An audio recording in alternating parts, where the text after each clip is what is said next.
All right, now before I get to the Labor Party review, one without notice, you're not going to vote to repeal the Medevac legislation. You've heard my strong view on it. Why doesn't this law need to change?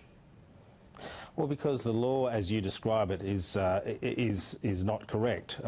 The fact is that the law does not permit anyone to stay in Australia, so you have to rule that out. If you read the legislation, that's very, very clear. What this legislation does is allow people who are medically ill and cannot get treatment in Nauru to come back to Australia for temporary purposes to receive medical attention, and then they go back.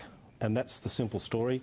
And as an Australian, I'm very comfortable with the idea that we are compassionate with people who are medically ill. So how many have gone back?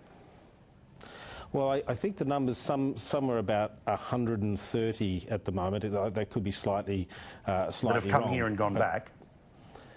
That's correct. Now, just remember that prior to the Medevac legislation, people could come back to Australia, but generally what that involved was lengthy legal processes and costly legal processes. So there's no change in that regard, and I'll just make it very clear as well. Anyone who arrives by boat to Australia does not have access to those laws. Those laws only apply to people who were in detention overseas